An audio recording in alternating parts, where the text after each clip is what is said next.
Nous avons vu à la fin de la première vidéo que le cadre européen mentionne la compétence plurilingue et que l'intercompréhension est un levier didactique qui répond à plusieurs fonctions. Nous y reviendrons, mais nous allons voir dans les deux autres vidéos que les outils numériques réalisés depuis une vingtaine d'années se divisent en deux grandes catégories. Ceux pour l'intercompréhension réceptive, écrite et orale, et ceux pour l'intercompréhension interactive. Certes, tous les outils ne sont pas numériques, mais la grande majorité d'entre eux le sont, ou tout du moins sont mixtes, numérique et papier. Revenons au cadre européen. Publié en 2001, il fait écho aux travaux menés depuis les années 90, et parmi eux figurent les travaux sur l'intercompréhension, comme le projet Eurom 4, qui a donné lieu à un manuel papier publié en 97, et la publication Eurom 5, ou bien encore comme le projet Galatea, lancé aussi en 92 et qui s'est traduit par la publication de 7 CD-ROM autour des années 2000. Ces projets, et d'autres après eux, ont en commun les caractéristiques suivantes.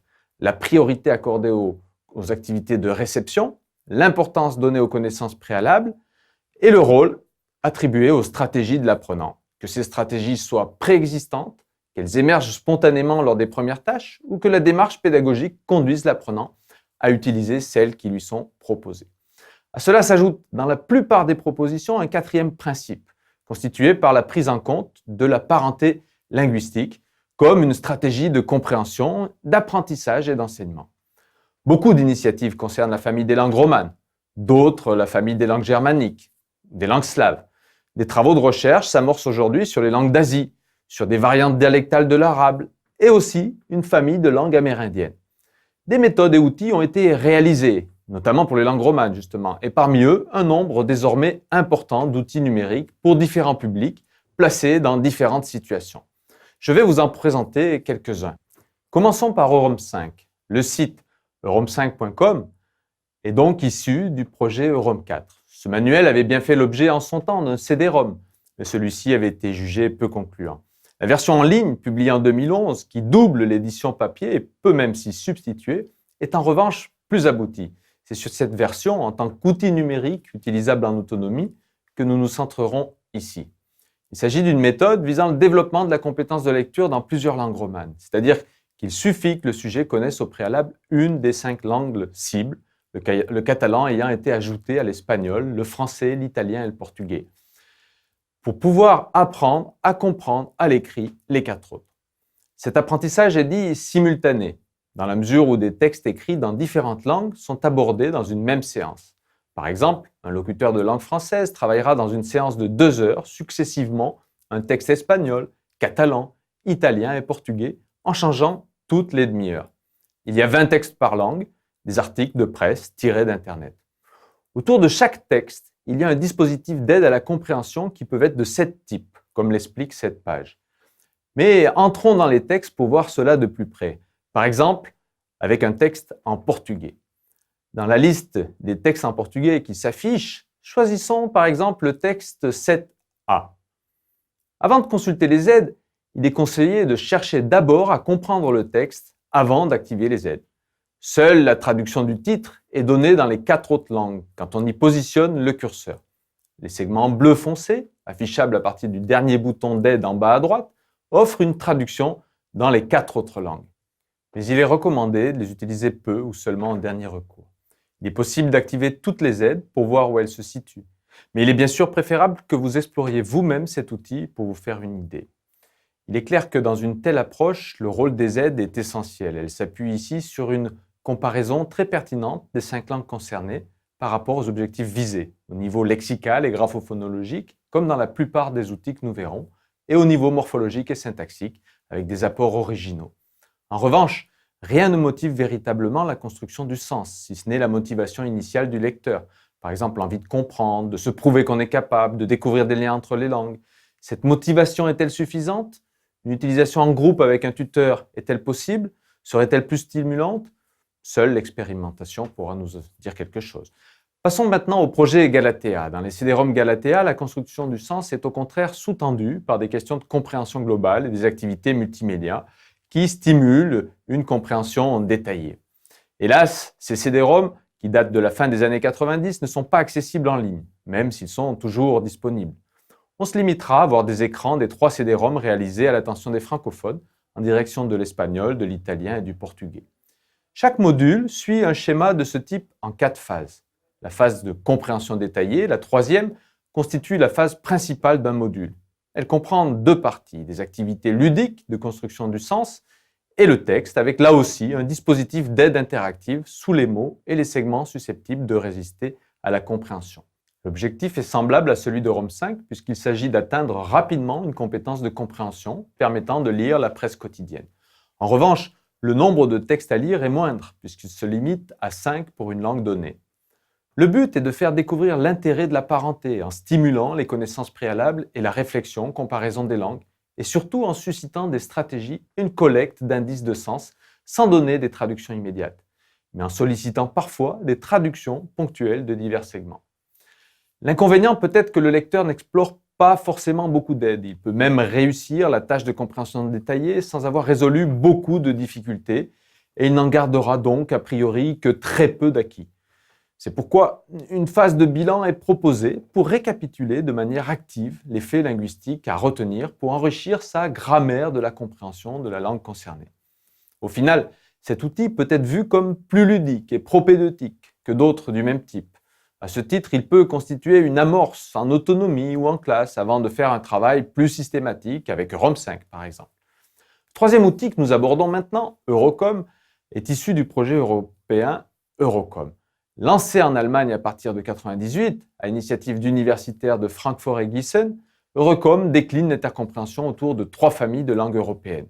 Eurocom Germ, Eurocom Sla et Eurocom Rom pour les langues romanes. Le projet a donné lieu pour les langues romanes à la publication en 2000 de l'ouvrage de référence Eurocom Rom, Die Sieben Sieben, publié ensuite dans de nombreuses autres langues, dont le français. C'est un des ouvrages fondateurs de la didactique de l'intercompréhension. Édité sous la direction du professeur Meissner, il se compose de 2 grandes parties, l'introduction à la didactique de l'eurocompréhension et les 7 tamis, base de transfert pour l'intercompréhension romane.